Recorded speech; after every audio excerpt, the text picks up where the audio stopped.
Bismillahirrahmanirrahim. Assalamualaikum warahmatullahi wabarakatuh. Nah, kita naikin aja. Saya nggak pakai biar yang biasa.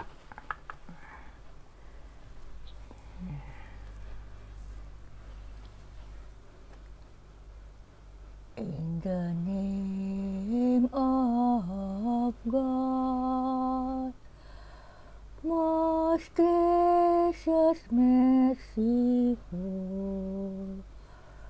all praise is God, Lord of the universe, most gracious Lord and Lord, most merciful, King of the day of judgment, we rehearse to you alone our worship and petition. Guide us, O Lord, in your right admonition, in ways of peace, in your bounteous ocean, not in their path who know your heart, nor in their way whose steps go to perdition. Amin. Bismillahirrahmanirrahim. Allahumma sholli ala Muhammad wa ali Muhammad wa ajil farojahum. Bismillah Allahu. Alhamdulillah, walaupun saya terlambat 1 jam, saya bisa kembali untuk live di Facebook mengudara. Terima kasih ini buat yang sudah menonton. Berapapun yang menonton, saya akan tetap mengudara. Hari hujan, jadi saya tertidur sangat lelap.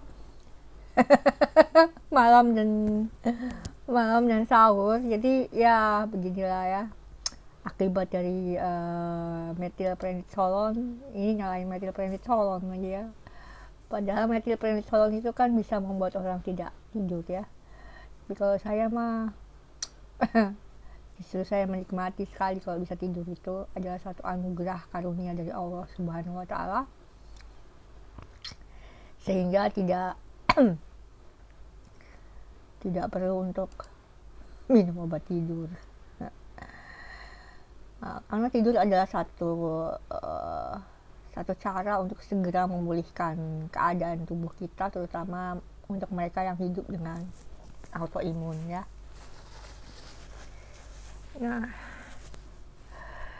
kita kemarin sudah membahas sampai di tahun 632 Masehi setelah Rasulullah meninggal, sampai kepada masa Umar bin Khattab.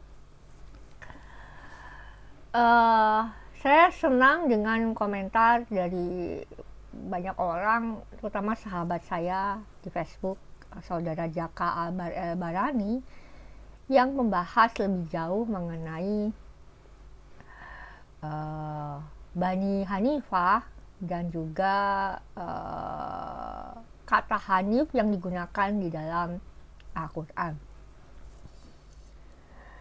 Silakan membaca komentar itu di dalam kolom komentar di video sebelum ini atau di tautan video YouTube. Itu menarik untuk dibaca. Ya, jadi jelas seperti yang saya katakan pada dongeng yang kedua, kata Hanif itu memang sengaja digunakan oleh Allah di dalam Al-Quran untuk mendefinisikan keagamaan dari tarekat yang rahasia ini. Dan kemudian ini mendeskripsikan agama dari Nabi Ibrahim. Nah, ini tampaknya digunakan dengan sengaja oleh Allah di dalam Al-Quran. Atau kalau nggak yang percaya bahwa itu dari Allah, katakanlah dari Nabi Muhammad gitu ya. Silahkan ya. Ini kan dongeng, bebas. Orang Islam atau non-Islam atau ateis silahkan untuk melihatnya bagaimana, tapi intinya itu digunakan untuk memukul gitu kan. Perkataan yang digunakan oleh orang-orang imperialis konsensus untuk merendahkan, mengkafirkan selain dari imperialis konsensus. Khususnya mungkin adalah kekristenan yang sudah menjadi imperialis konsensus pada saat itu. Nah, misalnya begini ya, misalnya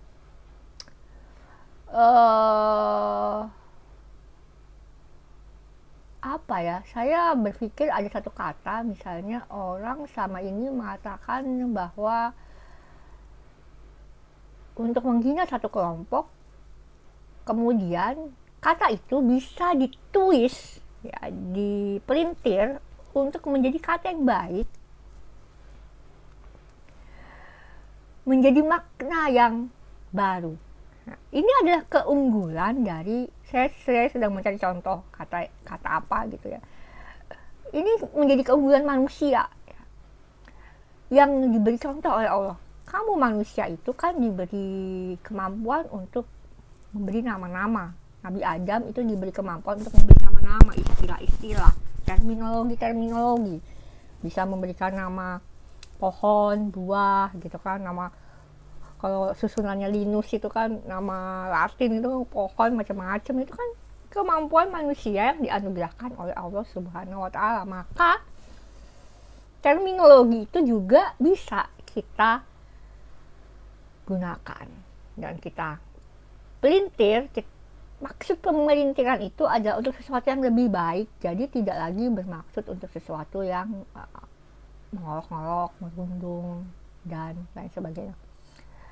Atau gampangnya beginilah, misalnya kita sering diolok-olok sebagai orang yang, ih kamu kulitnya gosong, hitam gitu kan. Nah, kita bisa mengatakan orang kulit gosong itu manis, cantik gitu kan, semacam itu. Jadi kita bisa memelintirkan itu sehingga kata itu tidak lagi menjadi suatu konotasi yang negatif. Jadi sama halnya dengan kata Hanif itu, dan kemudian di dalam kitab yang ditulis oleh siapa ya, saya lupa, itu ada salah seorang nabi yang berasal dari Bani Hanif. Tentu saja nabi sebelum Rasulullah SAW yang bernama Khalid bin Sinan. Dan seperti yang saya katakan pada dongeng yang kedua, kemungkinan setelah beliau atau pas zamannya beliau, atau beliau juga ada salah seorang yang kemudian bergelar Muhammad sebelum Muhammad bin Abdullah yang dikatakan lahir pada tahun 570 dan wafat pada tahun 632 Masehi.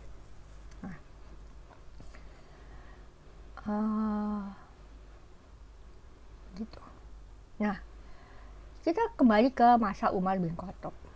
Masa Umar bin Khattab ini adalah masa yang sebetulnya 10 tahun itu berarti 2 periode presiden kita gitu ya, 634 sampai 644 kan. Nah, salah satu kebijaksanaan yang beliau lakukan misalnya adalah beliau menginovasi kalender. Ini ada jelas disampaikan di dalam kitab The Beloved and I. Satu hal yang ingin saya katakan mengenai kitab The Beloved and I, mungkin banyak orang ingin minta gitu kan buku kitab ini, tapi kemudian mereka pas menemukan mereka kaget gitu ya, karena buku ini memang sifatnya adalah puisi, genrenya puisi, bukan prosa, bukan seperti kitab-kitab yang lain, sehingga mungkin ya akhirnya orang jadi enggan membaca atau males bacanya gitu kan.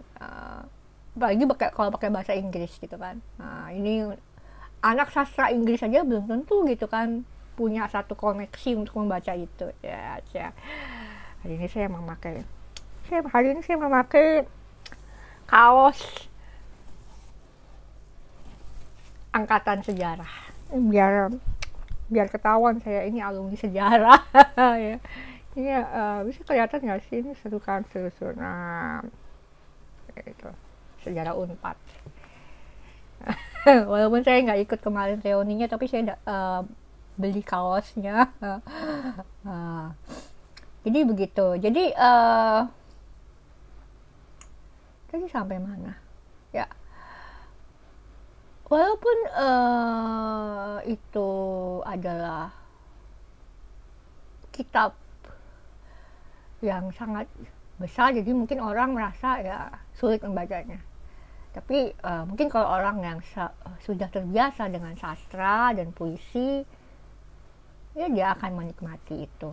Nah, sekarang di dalam kitab itu dikatakan di bagian kitab Daniel dan kemudian di bagian kitab Wahyu bahwa Umar bin Khattab itu menginovasi kalender. Tetapi kalau secara kesejarahan, insting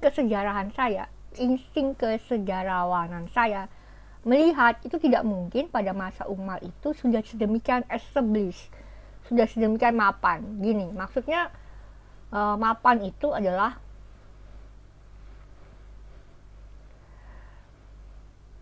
misalnya kebijakan mengenai satu kebijakan itu mungkin itu baru diuji coba gitu kan, baru pada masa Umar gitu kan, atau misalnya baru pada masa Jokowi, tapi kemudian orang baru benar-benar memapankannya, terus pemerintah berikutnya menemukan satu dampak yang baik dari satu kebijakan itu, maka dia dimapankan sehingga akhirnya berlanjut dan lama, dan itu baru mapan pada masa Umayyah.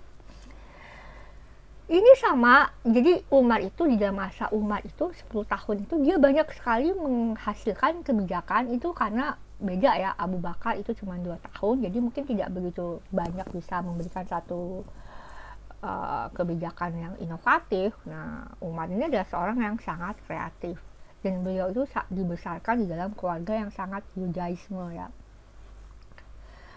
Kemudian beliau baru kalau di dalam dongeng-dongeng yang lain dia disebut pemeluk agama Islam, mu'alaf gitu kan. Tapi kalau di dalam dongeng saya itu beliau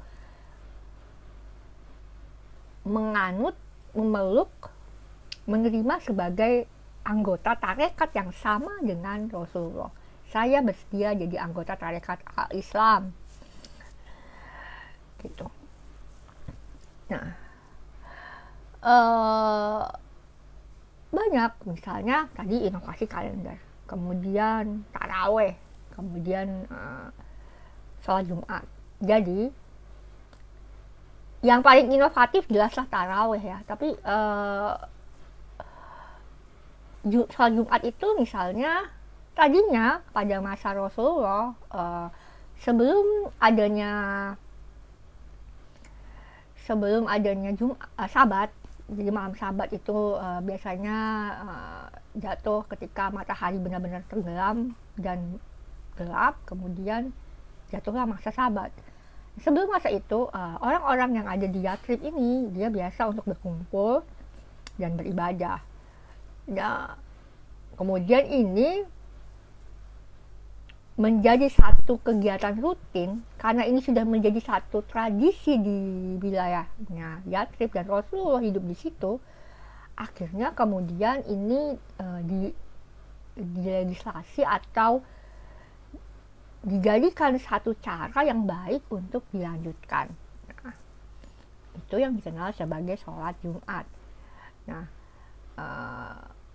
kalau di dalam tradisi Yudaisme itu kan minyan atau sholat bersama itu maksimal itu 10 orang. Tetapi kalau di dalam tradisi Islam, minyan atau sholat berjamaah itu cukup 2 orang. Dan tidak perlu laki-laki. Kalau minyannya Yudaisme itu harus 10 orang, laki-laki semua. Tapi kalau minyannya orang Islam, saya berdua sama perempuan, itu langsung minyan boleh. Enggak nggak ada. Jadi ini satu, karena Yudaisme pada masa itu walaupun belum menjadi rabbinik, tapi dia sudah punya satu ketetapan-ketetapan yang konsensus, sangat konsensus ya. Karena tadinya kan dia imperialis, kemudian karena sudah tidak ada lagi kerajaan Makabe, kerajaan yang otonomi dipegang oleh dinasti Makabe, kemudian dia menjadi konsensus dan lama-kelamaan. Nah, tidaknya sholat Jumat itu begitu. Nah, kemudian dimapankan pada masa Umayyah sebetulnya. Tapi ini diinovasi oleh, tanda kutip ya, inovasi oleh Umar bin Khattab. Nanti teman-teman Sunni marah nih saya ngomong inovasi. Diinovasi agar diadakan secara rutin lagi. Jadi tidak hilang tradisinya walaupun Rasulullah meninggal dunia. Nah, begitu. Ini pada masa Umar. Juga soal taraweh. Soal taraweh ini adalah sangat inovatif karena kalau menurut pemahaman saya, Rasulullah tidak pergi pada bulan ke-9. Pada bulan ke-9 menurut kalender Rasulullah, bukan menurut kalender Umar ya. Itu sholat taraweh atau sholat malam di pada bulan ke-9, harusnya kata di itu tidak digunakan untuk waktu ya. Biasa tidak dimarahin oleh polisi bahasa. Pada bulan ke-9 itu seharusnya malam hari itu ada ritual-ritual khusus ya. Nah, sholat itu ya. Nah, kemudian pada masa Umar itulah kemudian sholat itu kemudian dianggap yuk kita adakan sebagai satu kegiatan bersama. Nah, itu inovasinya. Mungkin kalau dalam bahasa hukum Islamnya jadi bid'ah gitu ya. Sebetulnya kan bid'ah itu dilakukan oleh semua murid yang dia ingin tetap mendekatkan diri dengan Tuhan. Jadi it's okay. Asal tujuan bid'ahnya itu untuk Tuhan, it's okay. Nah itu jadi ada banyak inovasi yang dilakukan oleh Umar selama 10 tahun atau 2 periode kepresidenan beliau. Itu dan silahkan orang mau melihat itu satu bid'ah yang baik atau bid'ah yang tidak baik ya. Tapi intinya bid'ah itu ternyata sampai sekarang itu masih bahkan menjadi bagian dari arus utama, seperti sholat taraweh, seperti penggunaan kalender hijriah, dan kemudian juga sholat Jumat. Nah, begitu. Dan ketiganya itu dimapankan pada masa Umayyah, establish seperti satu regulasi, satu yang dia, karena pada masa Umayyah itu nanti kita cerita ya, dia ingin memisahkan benar-benar dirinya dengan kelompok-kelompok dari Abrahamik yang lain. Kami bukan kekristenan, kami bukan Yudaisme, gitu.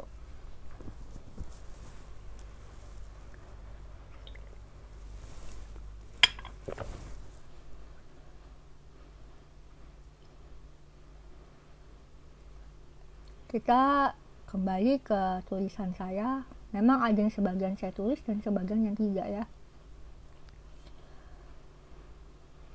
Nah, kemarin saya berhenti di bagian ketika terjadi wabah Amwas. Jadi ini adalah satu wabah lokal yang sebetulnya adalah wabah Justinus. Jadi wabah Justinus itu adalah satu wabah pes yang terjadi sangat internasional selama 190 tahun dan mengubah sejarah di Timur Tengah, sejarah Bizantin, sejarah Persia, sejarah jalur dagang Radan, dan dia hilang dan muncul di berbagai tempat. Nah, kemudian muncul di Amwas di wilayah Suriah itu dan membunuh banyak pasukan Islam termasuk siapa? Abdullah bin Jarrah. Abu Ubaidah al-Jarrah. Kok Abdullah sih jadinya? Abu Ubaidah ya.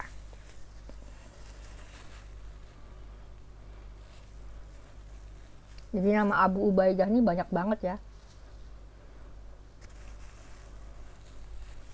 Kalau orang sakit autoimun pemphigus begini kalau gini. Oke. Nah, karena meninggalnya Abu Ubaidah al-Jarrah tahun 639 Masehi, Muawiyah kemudian diangkat untuk menggantikan dia. Muawiyah ibn Abu Sufyan ibn Harb ibn Umayyah ibn Abdul Syam ibn Abdul Manaf.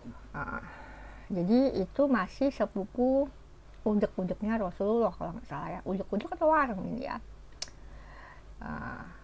Tuh. Jadi masih familiar ya dengan Rasulullah ya, Umayyah itu ya. Ya kan. Tahun 644 Masehi, Umar bin Khattab meninggal karena dibunuh. Ya dicari ya siapa pembunuhnya ya.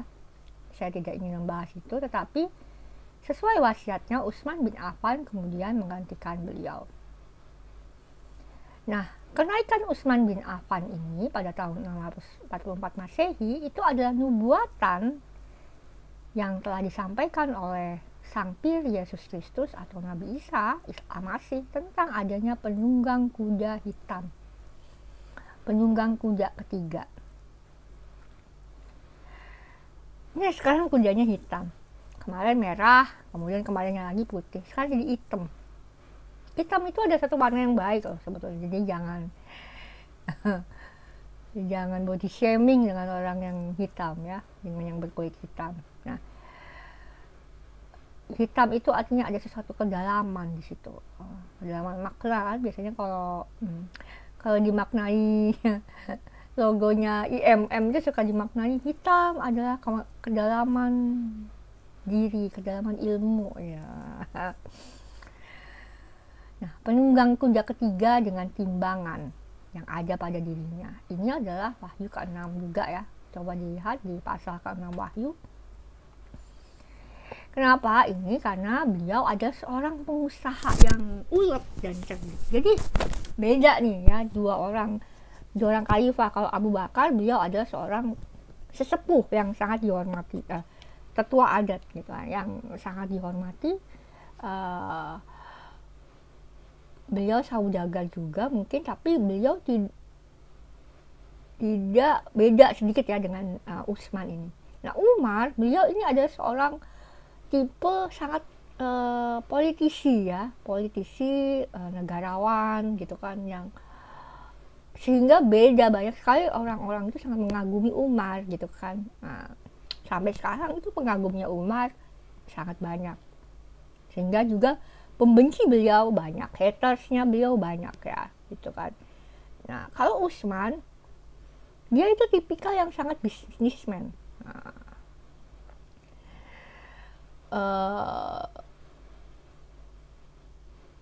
Dia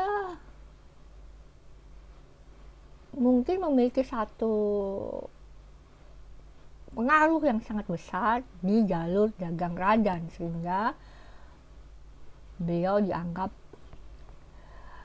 beliau lah yang menggantikan Umar. Dan ya, Umar dengan Utsman ini mungkin bersahabat baik ya, begitu.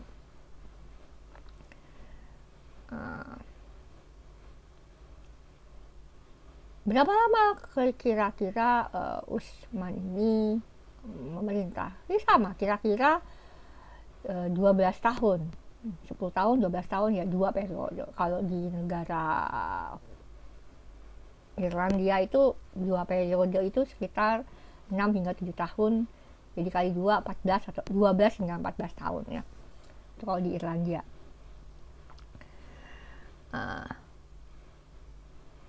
Di bawah pemerintahan Utsman bin Affan, Konfederasi Islam menguasai antara lain Asia Kecil, Armenia, Khorasan, serta melawan Romawi, Bizantin, dan Turk Khazar. Ini dia sudah mulai menguasai wilayah yang dipegang oleh orang-orang Turk Khazar di daerah jalur dagang radan. Ya. Jadi orang-orang Turk Khazar ini kan, orang Khazar kita tahu mereka itu para pedagang juga banyak. Nah, mereka mungkin termasuk dari jalur dagang Radan itu juga gitu kan. Jadi ada kongsi-kongsi yang banyak di dalam jalur dagang Radan ini. Pada tahun 656 Masehi, Utsman kemudian meninggal, dibunuh di dalam kerusuhan. Jadi ada satu kerusuhan yang merupakan efek dari adanya ketidakpuasan terhadap kebijakan beliau di Mesir, kemudian merembet sampailah kepada penentangan terhadap beliau. Nah ini kekacauan ya, jadi ada kekacauan di sini. Semuanya menuntut supaya adanya hak angket terhadap Utsman. Hak angket, tapi ini lebih zaman dulu kan, lebih ini ya, lebih anarkis ya. Kematian ini memicu lahirnya masa yang kemudian oleh kaum sejarawan disebut sebagai era fitnah. Jadi ada fitnah terhadap Utsman, terhadap Ali, terhadap Aisyah, semuanya kena fitnah ya. Gak ada yang gak kena fitnah di dalam era ini. Tokoh-tokoh ini mendapat fitnah semuanya. Di sini saya berusaha tidak memihak Syiah. Jadi selama era fitnah ini misalnya terjadi perang Siffin dan kemudian perang Unta. Kemudian Bunda Aisyah berhadapan-hadapan dengan Imam Ali al-Mu'tada. Ini yang menyebabkan orang Sunni dengan orang Syiah ini sampai sekarang berdebat, musuh-musuhan. Kalau berantem, satu membela Bunda Syiah, Bunda Aisyah, yang satu membela Imam Ali gitu kan. Itu sampai sekarang ya. Karena adanya perbedaan pandangan mereka berdua terhadap apa yang terjadi dengan Utsman bin Affan. Nah, di situ saya tidak ingin membahas tentang itu karena saya tidak mau terlibat dengan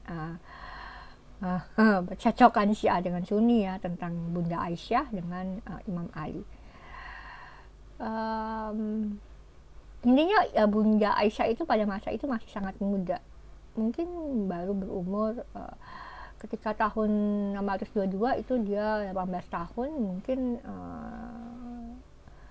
28 tahun lah ya, belum 30 tahun beliau itu. Jadi masih muda kan. Kalau kita masih muda, kita bisa memahami ada masa kita memang belum begitu matang untuk memahami banyak hal gitu kan. Nah, Imam Ali ketika itu sudah cukup matang, umurnya mungkin sudah 40-an ya gitu.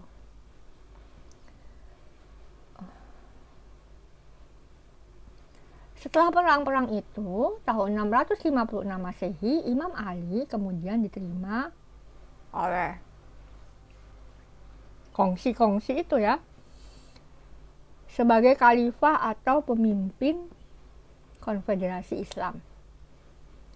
Inilah penggenapan nubuatan Sang Pir Yesus Kristus mengenai penunggang kuda pucat pasi. Nah, jadi kalau yang pertama itu kudanya putih, kedua kudanya merah, ketiga kudanya hitam. Sekarang kudanya itu pucat pasi. Biasanya digambarkan kuning, hijau, atau ya mirip-mirip itu. Tapi sebetulnya itu warna pucat pasi.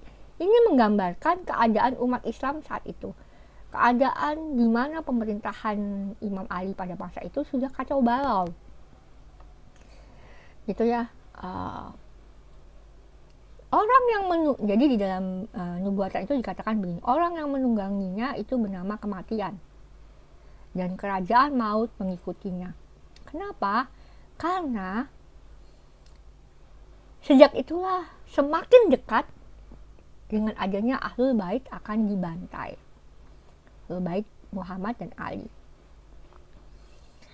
Dilanjut lagi ya, nubuatnya itu adalah begini. Dan kepada mereka diberi kuasa atas 1/4 dari bumi. Jadi ini maksudnya adalah penggenapan yang sebelumnya tadi, bahwa Imam Ali akan menjadi orang yang paling mampu untuk mengajarkan Al-Quran. Kemudian juga sanad dari beliau, Ahlul Bait dari beliau gitu kan. Silsilah barokah dari beliau, bukan silsilah ini ya, bukan silsilah biologi semata-mata ya. diberi kuasa atas 1/4 dari bumi. Jadi bumi itu selalu menjadi simbol di dalam transmisi, artinya simbol akan kemanusiaan atau kehidupan di bumi yang akan dikelola, yang akan diperintah oleh mereka yang mendapat haknya atau kewajiban, justru bukan hak ya, kewajiban dari Allah, amanat dari Allah untuk mengelola dan lain sebagainya. Nah, dalam hal ini maksudnya berarti Imam Ali dan sanad penerusnya itu menerima walayah atau imamah ilahi. Dan lengkapnya kan begini ya, dan kepada mereka diberi kuasa atas 1/4 dari bumi untuk membunuh dengan pedang. Ini kalau orang lain baca, kayaknya ini kejam. Bukan begitu, karena kita sudah baca kemarin, kata pedang itu maksudnya adalah transmisi, yang berarti kita. Jadi membunuh di sini artinya adalah untuk mengakhiri kezaliman adidaya dengan transmisi ilahi dari Al-Quran dan Alkitab. Ya, jadi di tangan mereka lah ada otoritas untuk mengajarkan Taurat, Zabur, Injil, dan Al-Quran. Nah, ini yang dimaksud dengan membunuh dengan pedang, mengakhiri kezaliman. Walaupun itu maksudnya adalah lama, memang akan lama. Sampai sekarang itu masih berlangsung. Sudah 1400 tahun ya, atau 1300 tahun gitu kan. Dan dengan kelaparan, nah dilanjut lagi ya, untuk membunuh dengan pedang dan dengan kelaparan dan sampar. Ya, karena pada saat itulah mulai berlangsung wabah dan kelaparan itu. Nah, jadi ada pada masa itu keadaan di mana terjadi wabah Justinus itu ya, yang menyebabkan kelaparan di mana-mana. Nah, dan dengan binatang buas yang di bumi. Jadi maksudnya di sini ada banyak sekali orang yang menentang Imam Ali, termasuk yang tadinya adalah murid-murid setia beliau. Itu adalah siapa? Khawarij ya.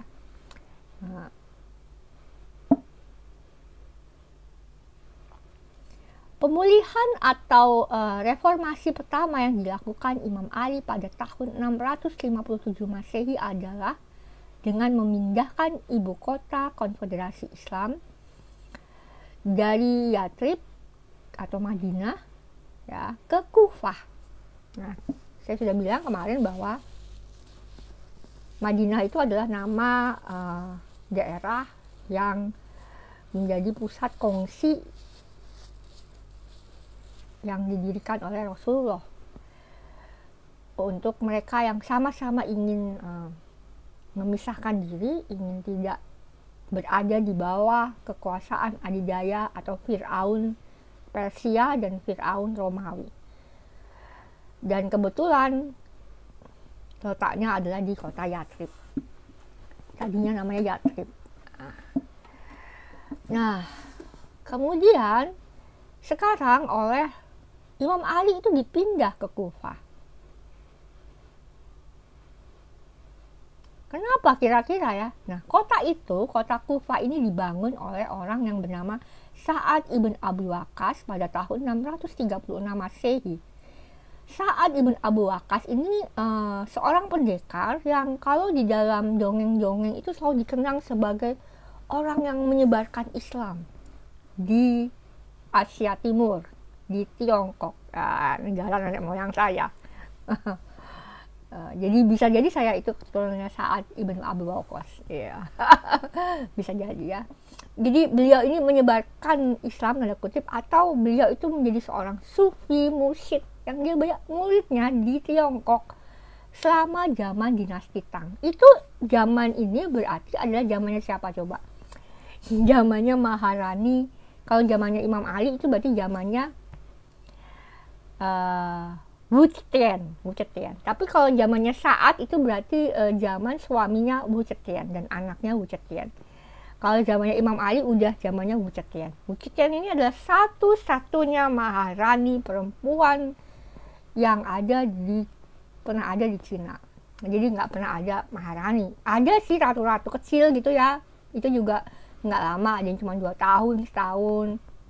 Ada nggak ya yang lebih dari 5 tahun, saya lupa. Dan itu juga biasanya ada juga ya, ada ratu yang berontak perempuan gitu, mengangkatkan kerajaannya gitu kan. Tapi kemudian diturunkan, dibunuh gitu kan. Serem lah gitu ya. Tapi ini keren, perempuan ini bernama Wu Zetian.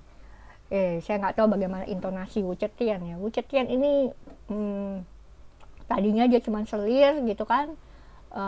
Kemudian dia menjadi seorang maharani. Karena beliau lah, maka Buddhisme itu menyebar di berbagai wilayah di dunia. Nah, ini dia mirip seperti Asoka. Jadi sejak itulah Buddhisme itu kemudian di Cina menjadi satu agama imperialis konsensus.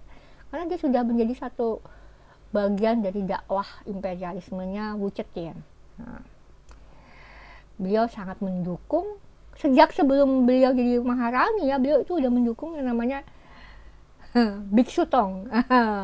Biksu yang ganteng kalau di filmnya Sun Gokong. Ya ada hubungan kan. Jadi saat Abu Waqqas ini misalnya mungkin sudah sampai ke daerah yang namanya Kaifeng gitu kan, dan beberapa wilayah yang dikuasai dinasti Tang. Kemudian makanya dinasti Tang itu sangat unik ya cerita-ceritanya mengenai bagaimana perjumpaan dan hubungan mereka dengan orang-orang dari Arab dan Persia. Dan mungkin disitulah lahirlah komunitas-komunitas Hui, suku-suku yang kemudian memeluk Islam secara baik itu suku-suku Han maupun suku-suku Hui. Hui ini biasanya dia lebih dekat dengan Persia, seperti Uighur gitu kan, itu lebih dekat dengan Persia, atau Turki seperti Tatar. Tapi kalau ada juga suku-suku Han yang memeluk Islam, dia tetap Han ya. Jadi ada bedanya ya. Jadi nggak semua Cina itu sama gitu ya. Itu kota. Kita kembali ke Kufah. Ntar kepanjangan kita ngomongin Cina nih ya. Kufah itu adalah kota benteng di tepi sungai Efrat. Yang ini berdiri berkaitan erat dengan perang Yarmouk tadi ya, perang Yarmouk. Terus juga nggak jauh dari kota Persia yang namanya Ktesifon. Ktesifon udah ditaklukkan kan sama Umar gitu kan. Juga tidak jauh dari kota Al-Hira. Apa yang kemarin saya cerita bahwa itu adalah ibu kota konfederasi Lakhmid. Sekarang sudah tidak. Saya rasa tidak ada ya kota ini lagi ya.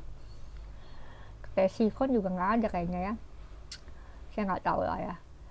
Kemudian tahun 658 ada perang Nahrawan yang merupakan perang perlawanan Khawarij terhadap Imam Ali. Pada tahun itu juga Imam Ali Al-Sajjad yang merupakan putra dari Imam Hussein lahir. Dia konon lahir dari ibunya yang bernama Syahrabanu, seorang putri Persia. Katanya itu adalah putri atau cucu dari seorang raja Persia, Yazid gitu ya, namanya Yazdi apa-apa ya, begitulah ya. Intinya putri ningrat lah ya. Itu tidak aneh sih sebetulnya kan, karena sudah biasa terjadi seperti itu, pernikahan antara bangsawan antara priai ya.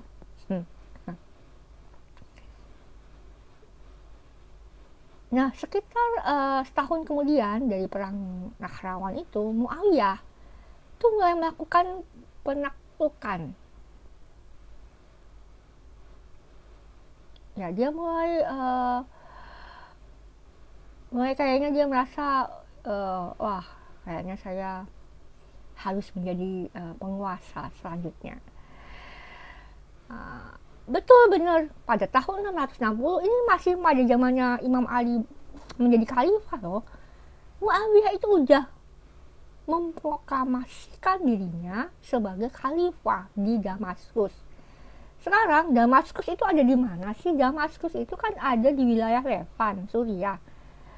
Kalau tidak salah, Damaskus itu adalah salah satu dari ibu kota Dekapolis. Jadi Dekapolis ini adalah kota-kota, 10 kota. Deka itu 10 ya, polis itu kota. Dekapolis adalah 10 kota yang berbudaya Helenis, walaupun mereka berbahasa Semitik, entah itu Aram, entah itu Suryani, entah itu Arab.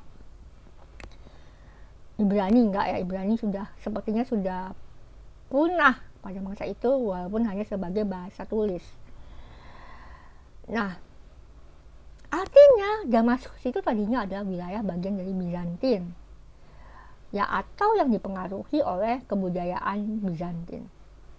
Dan kebanyakan mereka sudah beragama kekristenan. Jadi wilayah di mana Muawiyah hidup ini adalah wilayah mayoritas beragama kekristenan. Terutama mungkin karena ini Bizantin, maka kekristenannya adalah barat, sudah Kalsedonia. Mungkin ada Oriental, mungkin ada Timur, tapi lebih banyak sudah Bizantin ya.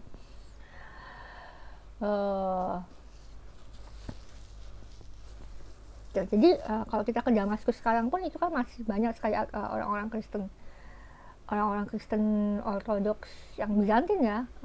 Kemudian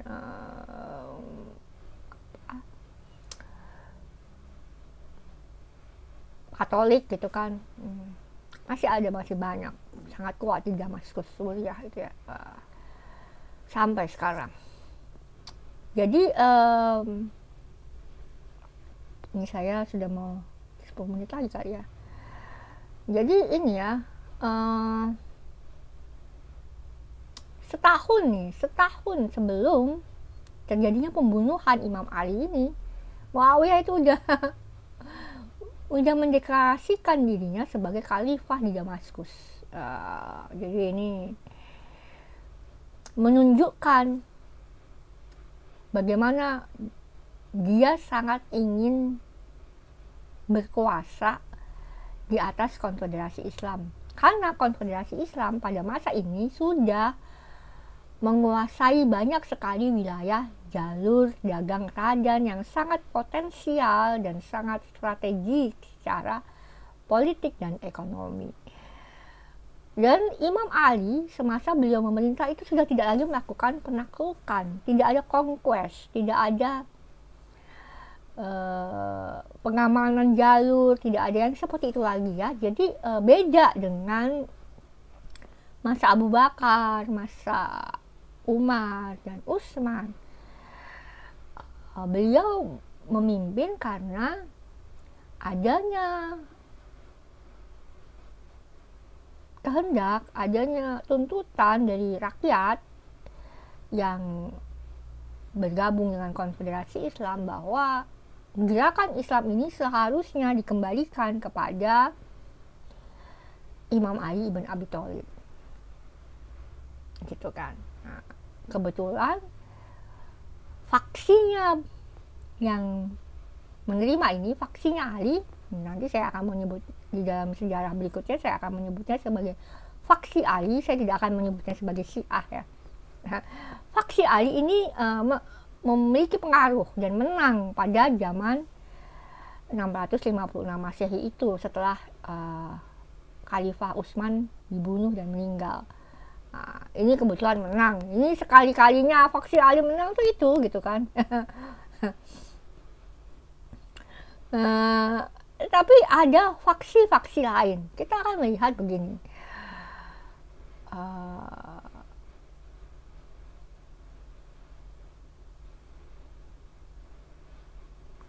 Gerakan Islam dilahirkan oleh tarekat Islam pada tahun 612 Masehi itu, dan itu dari klan Hashim. Dan tentu saja nggak disangka-sangka di dalam kongsinya Quraisy, mereka itu merasa kaget bagaimana gerakan Islam kemudian bisa berpengaruh sedemikian dahsyat sehingga klannya Umayyah yang sama-sama dari Abdul Manaf, yang sama-sama dari Qusay, itu ada iri hati mungkin ya. keren nih gitu kan. Mungkin sama gitu kan, kalau misalnya sama-sama dari dinasti Mataram gitu kan, wis keren ini dinasti Mangkunegaran, klan Mangkunegaran ini, irilah ya kan, jadikannya Pakubuwono. saya masih sama-sama, saya masih ada turunan Pakubuwono, jadi saya nggak nyebut yang Hamengkubuwono sama Paku Alam, sama-sama iri gitu kan, padahal sama-sama dari satu kakek wareng, satu kakek udek-udek yang sama. Wareng udek-udek itu kalau di dalam bahasa Jawa itu keturunan kelima dan keenam ya, jadi orang Jawa itu punya silsilah untuk keturunan kelima, keturunan 1 sampai 18 ke atas dan ke bawah itu sama. Wareng udek-udek, nanti ada gantung siwun, nanti ada debok bosok dan seterusnya sampai Ratu Merah. Itu ya, jadi ini nanti baru Umayyah. Nanti kita lihat ada klan lain yang iri hati dengan kesuksesan klan Hashim saat mereka menerima amanat sebagai mursyid yang mentransmisikan di baitnya mereka tarekat rahasia itu, dan kemudian mendirikan gerakan sukses memimpin masyarakat rakyat yang ada di wilayah Arabia itu untuk memisahkan diri, melepaskan kemelekatan, melepaskan ketergantungan atau meninggalkan kekuatan adidaya Persia dan Romawi, sehingga menjadi satu bangsa tanda kutip ya, satu nation yang kuat, yang mandiri, terutama independen, berdaulat, tidak lagi di bawah kangkangan Persia dan Romawi. Mungkin sama seperti kalau Indonesia, kita sudah mandiri, tidak lagi di bawah kangkangan Belanda atau Jepang. Tapi apakah kita masih berada di bawah kangkangan Amerika dan Cina misalnya? Sekarang adidayanya kan udah bukan mereka gitu kan. Dulu kan adidayanya adalah company Inggris dan Belanda, dan sebelumnya lagi company Portugis ya kan. Nah, ini lebih kurang sama, bahwa ternyata ada satu kongsi yang dia berhasil mendirikan gerakan, kemudian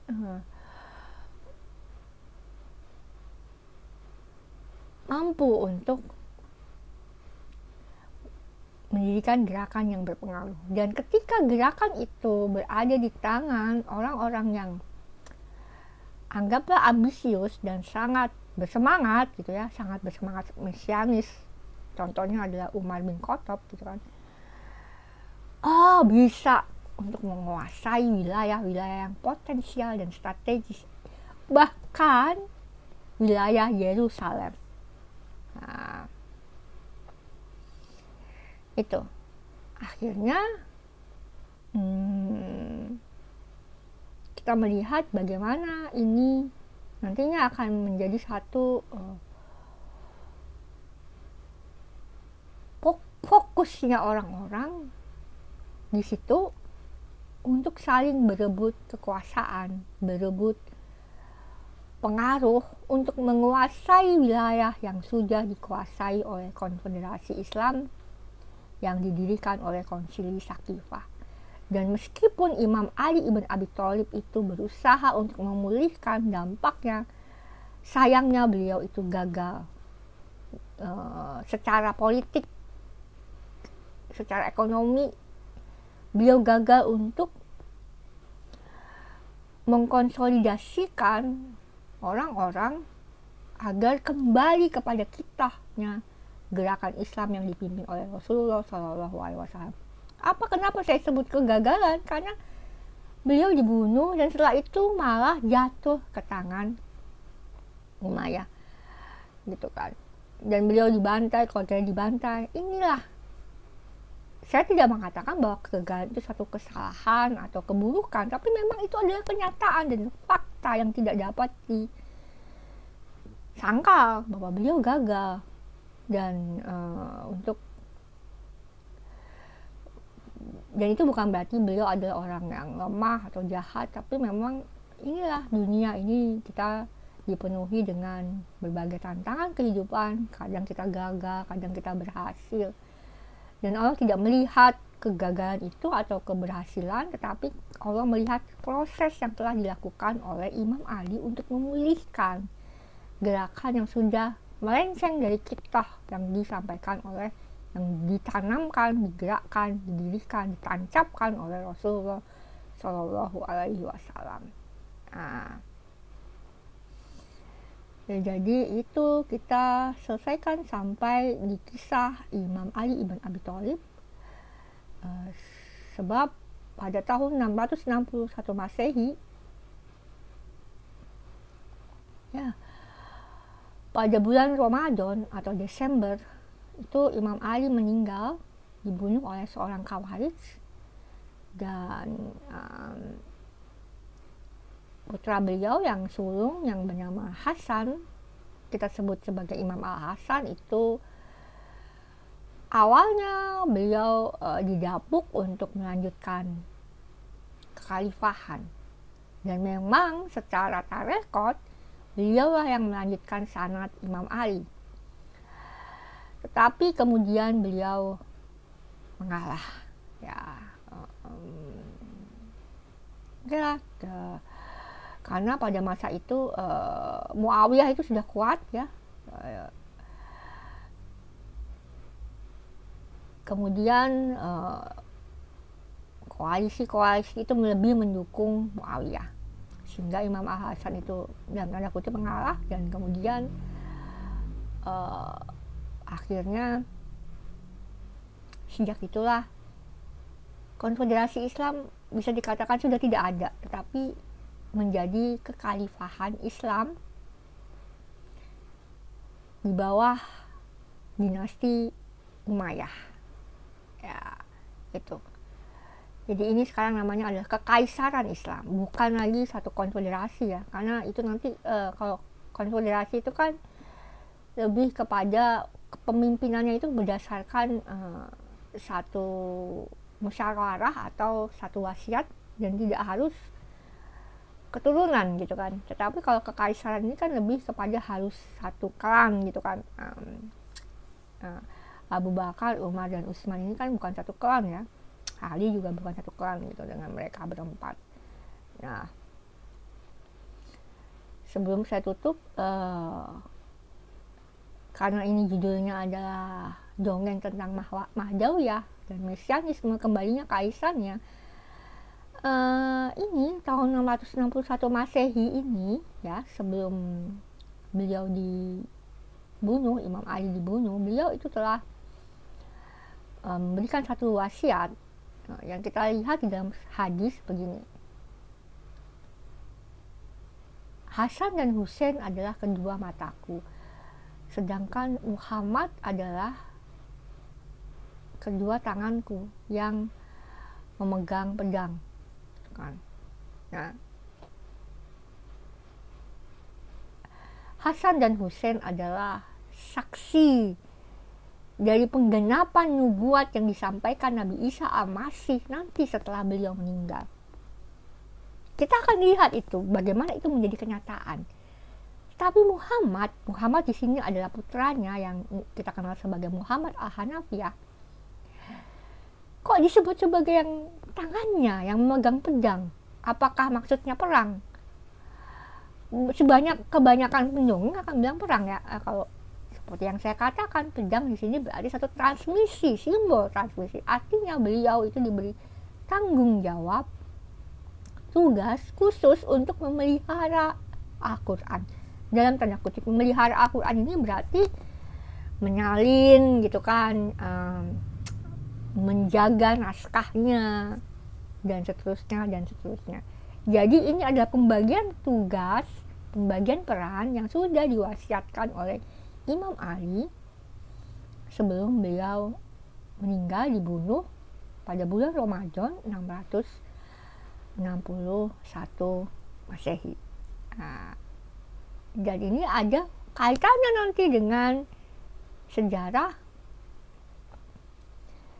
Al-Quran yang suka rame dibahas oleh Profesor Mun'im Siri dengan Menachem Ali itu ya, dan lain-lain itu. Nah ya pokoknya sering membahas tentang apakah Al-Quran itu asli, qiraat dan sebagainya. Nanti mungkin besok itu saya nggak menyampaikan, hari ini hari Kamis, besok tidak ada mengudara karena saya tidak tahu ya bisa mengudara atau tidak. Kalau tidak capek saya mengudara, tapi kalau capek saya nggak mengudara karena besok adalah hari Sabat, ada kajian Muqatta'at dan semah seperti biasa di Tarekat Yaudiyah. Demikian yang bisa saya sampaikan pada live ini. Sudah memasuki subuh, kalau tadi sudah saya dengar subuh, dan di kompleks saya ini sepertinya mengikuti anjuran dari pemerintah sehingga tidak terlalu, suaranya tidak terlalu terdengar jelas azannya. Speakernya sudah di dalam masjid gitu. Demikian yang bisa saya sampaikan. Billahi fisabil haq fastabiqul khairat. Sidang mastu. Assalamualaikum warahmatullahi wabarakatuh. Terima kasih yang sudah menyaksikan.